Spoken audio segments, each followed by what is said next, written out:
शुक्राचार्य की पुत्री देवयानी की प्रेम कहानी। शुक्राचार्य की पुत्री देवयानी की प्रेम प्रसंग और विवाह की ये कहानी बहुत ही रोचक है। आइए पौराणिक कहानी सुनाते हैं। प्राचीन काल में देवताओं और राक्षसों के कई युद्ध हुए। इन युद्धों में कभी देवता जीतते और कभी राक्षस। लेकिन एक समय ऐसा आया कि राक्षसों की शक्ति तेजी से बढ़ने लगी। इसका कारण था मृत संजीवनी विद्या। राक्षसों के द्वारा गुरु शुक्राचार्य को भगवान शिव के आशीर्वाद से मृत संजीवनी विद्या का ज्ञान मिल गया था। अब युद्ध में जो राक्षस मर जाते, शुक्राचार्य उन्हें फिर से जीवित कर देते। देवताओं के लिए यह बड़ी समस्या बन गई। क्या उपाय किया जाए?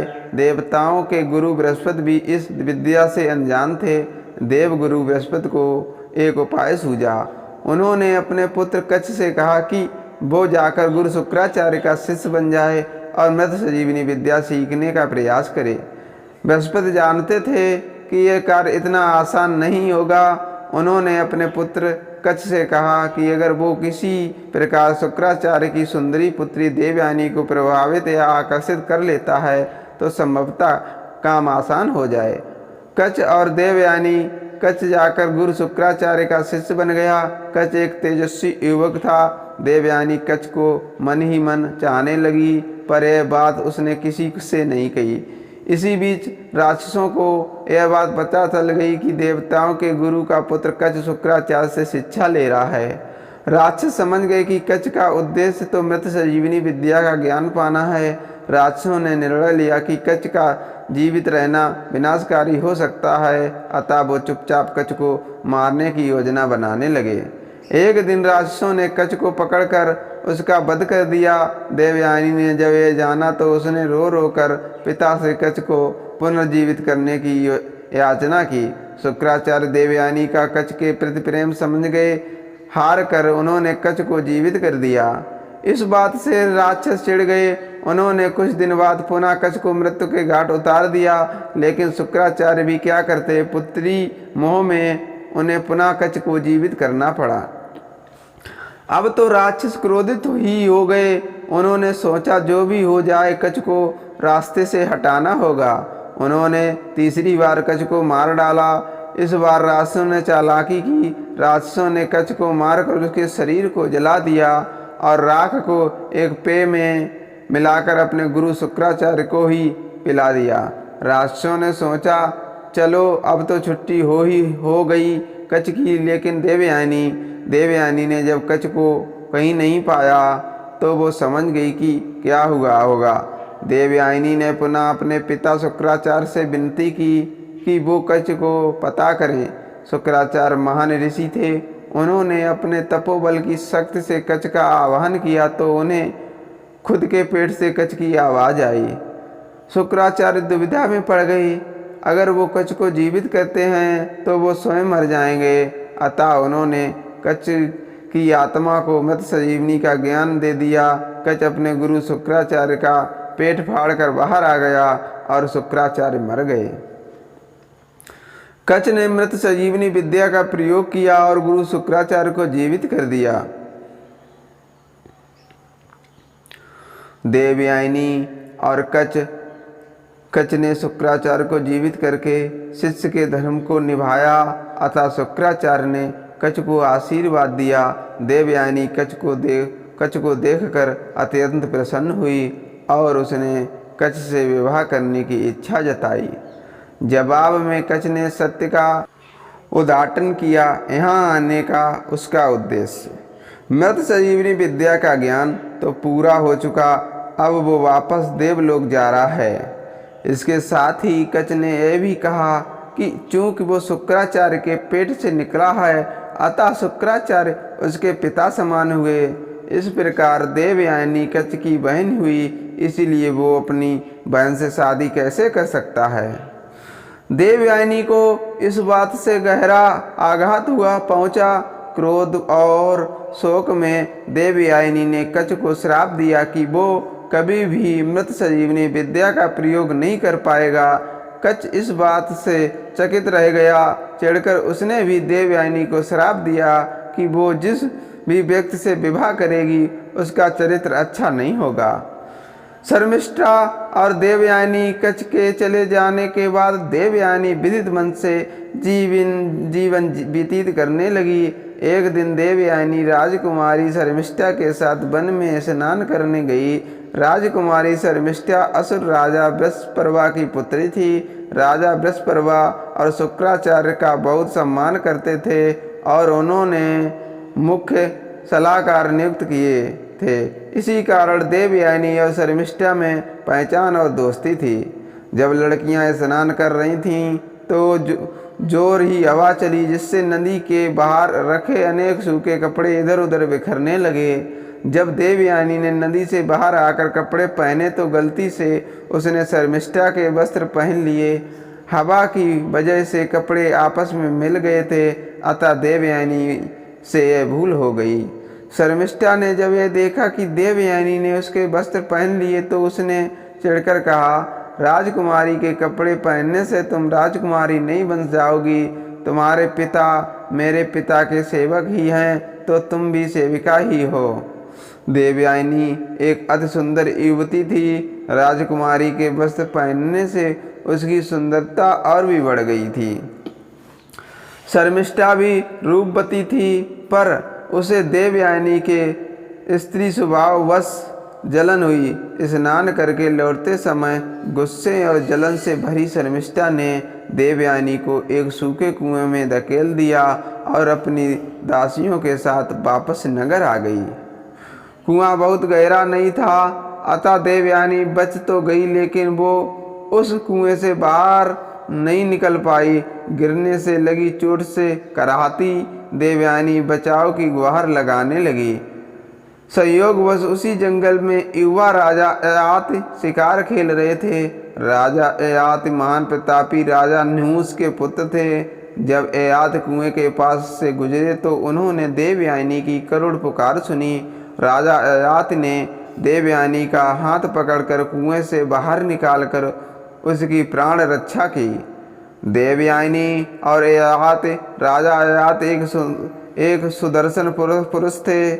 उनके सुंदर व्यक्तित्व से देवयानी प्रभावित होकर बोली, अब आपने मेरा हाथ पकड़ा ही है तो अब छोड़िए नहीं, आप मुझे पत्नी रूप में स्वीकार कीजिए। ययात भी देवयानी के रूप यौवन पर मुग्ध थे। जब उन्हें पता चला कि देवयानी गुरु शुक्राचार्य की पुत्री है तो वो असमंजस में पड़ गए।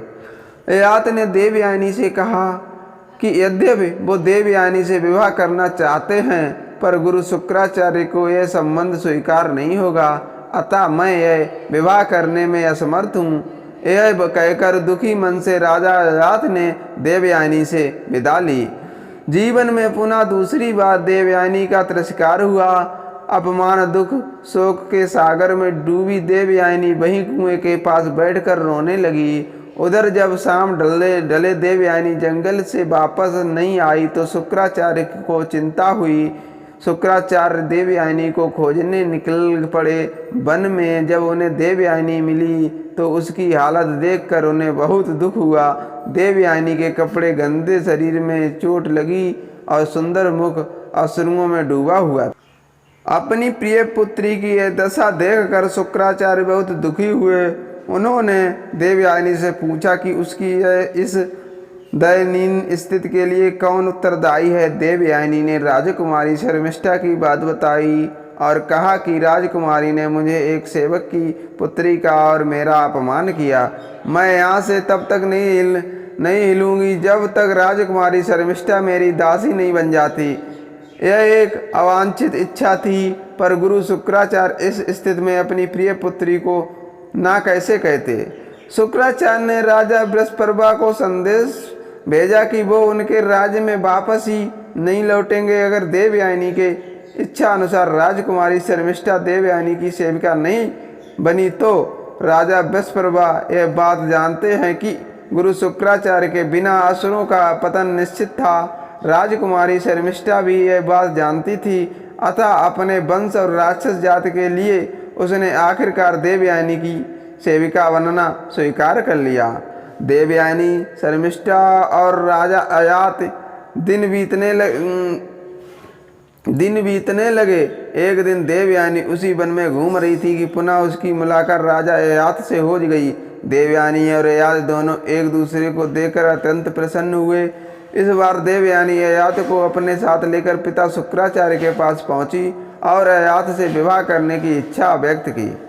गुरु शुक्राचार्य ने देवयानी की इच्छा स्वीकार की, पर उन्होंने ययाति के सामने शर्त रखी कि जीवन में कभी भी ययाति की वजह से देवयानी के आंख से एक भी अश्रु बहना नहीं चाहिए। ययाति ने यह शर्त सहर्ष मान ली, अतः देवयानी और ययाति का विवाह हो गया। देवयानी से विवाह के बाद राजा ययाति वापस अपने राज प्रतिष्ठानपुर आधुनिक इलाहाबाद शहर वापस लौट गए और आनंद पूर्वक जीवन व्यतीत करने लगे। देवयानी के साथ सेविका राजकुमारी शर्मिष्ठा भी आई थी। दासी होने के बावजूद चूंकि शर्मिष्ठा एक राजकुमारी थी, अतः उसे भी रहने के लिए एक अच्छा महल दे दिया गया था। एक दिन शर्मिष्ठा अपने उद्यान में घूम रही थी कि उसका सामना उधर से गुजरते राजा ययाति से हो गया। कच्छ के श्राप का असर कहे या शर्मिष्ठा की सुंदरता या विधि का खेल, राजा ययाति शर्मिष्ठा की सुंदरता पर मोहित हो गए। शर्मिष्ठा भी ययाति की ओर आकर्षित थी। शर्मिष्ठा ने ययाति से विनती की कि वो उसकी भावनाओं का सम्मान करते हुए उससे विवाह कर लें। इच्छा तो ययाति की भी थी कि पर वो यह जानते थे कि देवयानी को पता चला तो बहुत क्रोधित होगी। देवयानी को कष्ट हुआ तो गुरु शुक्राचार्य का रोष ययाति पर टूटेगा। शर्मिष्ठा ययाति से कहती है, राजधर्म के अनुसार यह बात जरा भी अनुचित नहीं है कि राजा एक राजकुमारी से विवाह कर ले। अगर दोनों के मन में एक ही भाव हो तो हम दोनों के मन में एक ही भावना है, इसीलिए हमें निसंकोच विवाह कर लेना चाहिए। आखिरकार ययाति शर्मिष्ठा की बातों से निरंतर हो गए और दोनों ने गुपचुप गंधर्व विवाह कर लिया। कुछ दिन बाद देवयानी गर्भवती हुई और उसके 2 पुत्र हुए, यदु और तुर्वस्त। उधर शर्मिष्ठा ने भी 3 पुत्रों को जन्म दिया, पुरु, अनु और ध्रुव। देवयानी को जब पता चला कि शर्मिष्ठा के पुत्रों के पिता ययाति हैं तो उसने यह बात शुक्राचार्य से बताई। क्रोधित शुक्राचार्य ने राजा ययाति को श्राप दे दिया कि वो तुरंत ही वृद्ध पुरुष बन जाएं। शुक्राचार्य ने ययाति को श्राप देवयानी ने जब देखा कि उसका युवा सुंदर पति अब एक कुरूप बूढ़ा व्यक्ति हो गया है तो उसे कष्ट हुआ।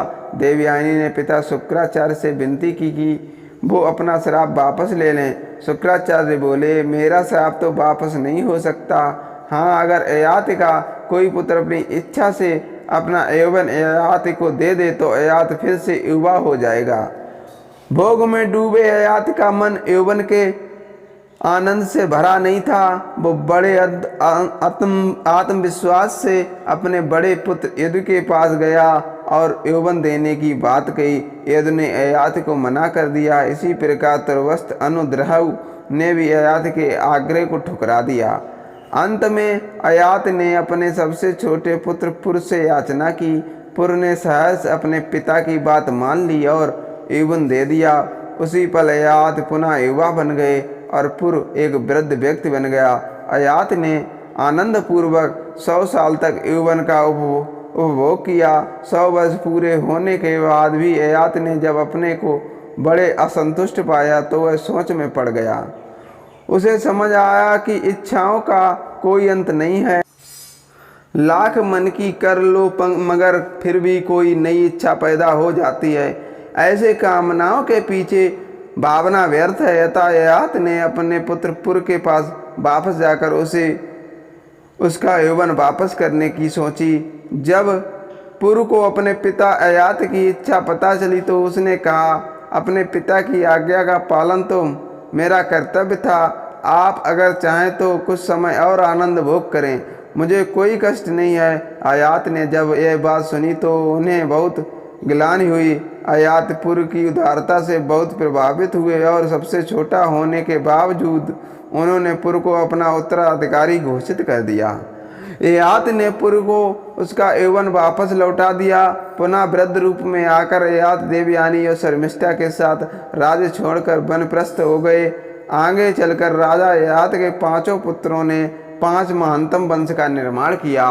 राजा युध ने यदुवंश मतलब यादव, राजा तुर्वस्त ने यवन वंश तुर्क, राजा अनु मलेच्छ वंश ग्रीक, राजा दिराव ने भोज वंश, राजा पुर पौर वंश या कुरवंश, कच्छ देवयानी और शर्मिष्ठा देवयानी को। इस रोचक कहानी को व्हाट्सएप फेसबुक पर शेयर जरूर करें, जिससे अन्य लोग भी ये जानकारी पढ़ सकें। धन्यवाद।